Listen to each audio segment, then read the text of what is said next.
বাংলাদেশের অর্থমন্ত্রী মনে করেন পার্লামেন্টে যারা যায়, যারা পার্লামেন্ট মেম্বার, তারা সবাই ঋণখেলাপি, ঋণগ্রস্ত। এটা তাদের ধারণা। তো বিরোধী দলের নেতারা যখন বলে যে আমরা ঋণগ্রস্ত নই, আমাদের ঋণ নেই, তখন তারা ট্রলের শিকার হয়। আর সেই ট্রল স্বয়ং প্রধানমন্ত্রী করেন। প্রধানমন্ত্রী বলেন যে সবাই জমিদার। একজন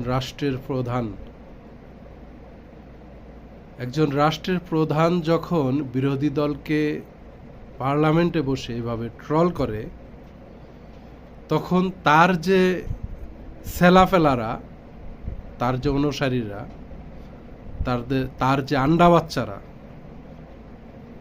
তারা কিভাবে এই জিনিসটা নেবে এবং তারা বিরোধী দলকে কিভাবে দেখবে, বুঝুন, একবার ভাবুন। তো দেশটা একটা মগের মূল্যকে পরিণত হয়েছে। মনে হয় যে এই দেশে যারা ক্ষমতায় আসে তারাই দেশের নাগরিক, আর যারা বিরোধী দলে থাকে তারা হচ্ছে ভাড়াটিয়া, তারা রোহিঙ্গা। এই হচ্ছে আমাদের দেশের অবস্থা। একজন রাষ্ট্রপ্রধান যদি তার চিন্তা চেতনা এরকম হয়, তাহলে এই দেশ কোথায় যাবে, এই দেশ কোন জায়গায় পৌঁছাবে, সেই শঙ্কায়, সেই চিন্তায় আমরা আছি।